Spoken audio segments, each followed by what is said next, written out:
guys, this is Erin back for another video here on Virtual Sheet Music.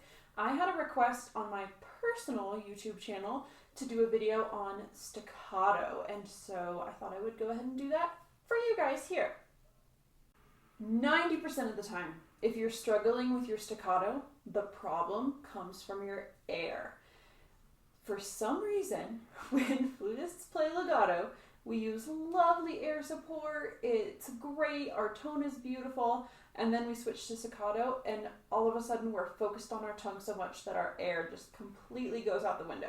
So no matter what you're working on, if it's an excerpt, an etude, a solo piece, no matter what it is, the first thing you should do if you're struggling with a staccato section is play it legato. As an example, today I will be using The Dance of the Insects from the Ernesto Kohler 25 Romantic Etudes. This is number 19.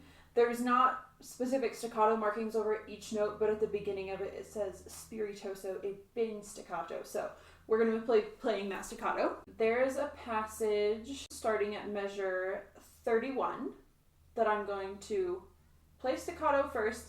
I'm not necessarily trying to do anything wrong, but I'm also not trying to do it great as far as staccato goes.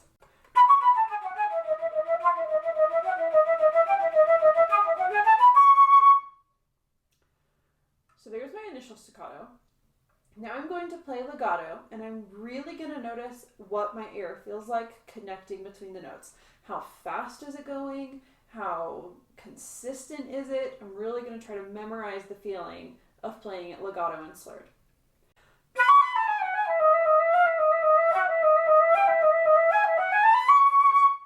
So definitely on those accented notes, my air is stronger because it should be for an accent. But just in general, I feel like my level of air support, and when I say support, I'm talking about coming from my abs, really. Coming from low in your body, pushing the air out with your belly. I feel like, in general, the level of air support when I did it staccato was maybe like here, and when I did it legato, it was up here. So I'm going to play it legato one more time to remind myself what that felt like, and then I'm going to add my tongue back in, but try to keep the air support the same.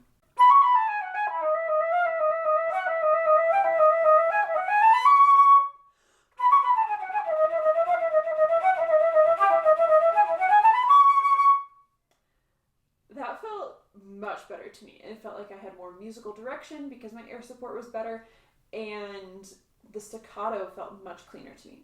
So that is my tip, mostly for quicker staccato playing. Keep your air legato and your tongue staccato. But if you are doing slower staccato playing, something like that is completely different. Obviously you can't use legato air with that, or it will be legato. So how do you stop the note? Do you stop it with your tongue? Do you stop it with your air? You stop it with your air. If you stop it with your tongue, ooh, I hate that sound. Sometimes that's useful in jazz or certain contexts, but not something we want to be doing most of the time. A lot of clarinet players who double on flute will do that because that's what you have to do on reed instruments. But we have to stop the sound with our air. So we do that by saying ha, ha, ha with our belly. Ha, ha, ha. See how my belly goes in? Ha, ha, ha. That's the action you want on the bouncy articulation. So I am in book 3 of the Trevor Y practice book for the flute. There's a new omnibus edition of this out, or you could just get the articulation book. Either way, it's very useful, all 5 books, so I definitely recommend. In the articulation single tining section, he has a really great exercise for working on your ha, but you could just do it on a scale if you don't have this book. So I will demonstrate the exercise now using a ha. That means I'm not using my tongue at all. I'm keeping my tongue nice and low in my mouth, out of the way of my air, just starting each note with my air only.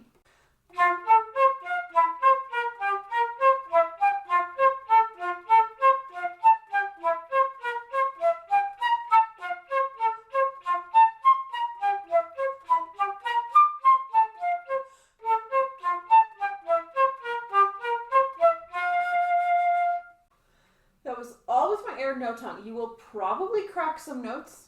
I cracked a couple. Maybe you'll crack a bunch of notes. This is a really good indicator of which way your air is aiming. If your air is aiming too far up and you do this, you will be cracking all over the place. So aim your air further down. Once you feel really, really good about that, add your tongue back in, but keep bouncing your air.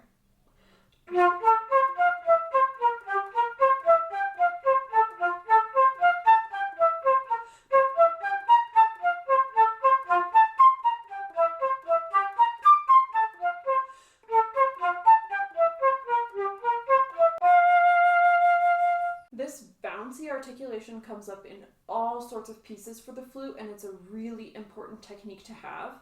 So get really comfortable with using your air. I like to practice my scales this way, doing ha first, then a t articulation, then a k articulation. For example, on G major,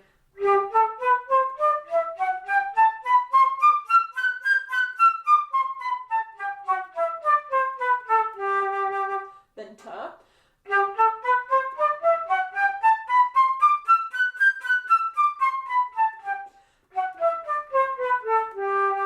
then k.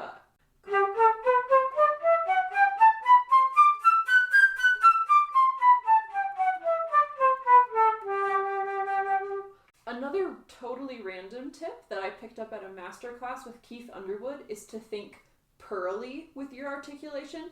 He doesn't really know why it works. I don't know why it works, but wow, me and my students sound so much better when we think pearly. So let's try that again on a t articulation, thinking pearly.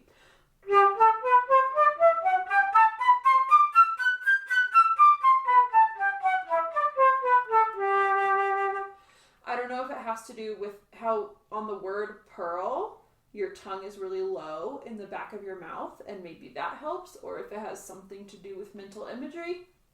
I don't know, but it works. Think pearly. Thanks, Keith Underwood. My last tip is to check in again between legato and staccato, but this time make sure the shape of the inside of your mouth isn't changing and the shape of your aperture isn't changing. I'm going to go back to that example from the Dance of the Insects. Now, this is something I'm actually working on my own, so I can be a good bad example for you right now. But I'm going to play just a tiny section of the Dance of the Insects. I'm going to play it legato and then staccato. Watch the shape of my aperture. Now staccato. On staccato, my aperture is way wider, and that's a problem. And you can hear the sound spread in that range too. Articulation is something I'm really working on myself right now too. So if I try to keep a more focused, smaller aperture as I go down, staccato, the sound stays much more consistent. It doesn't get as spread and fluffy towards the end of that. So check in with your aperture. Check in that even when you're staccato, the back of your mouth is nice and open, and your staccato will improve so much. So in conclusion, my 3 tips to work on your staccato: make sure your air support is strong between legato and staccato. Use bouncy articulation from your abs for slower staccato, and make sure nothing about your physical, internal, and external setup is changing when you go to staccato. If you work on those things, it will help a lot. And one last tiny tip, just make sure your tongue's not moving excessively and being too heavy. When we're playing staccato, sometimes we focus a lot on our tongue. That's not what you need to focus on. Just let your tongue be as light and tiny movements as possible, and that will help a lot. Thank you guys so much for watching. I will see you next time here on Virtual Sheet Music. Bye!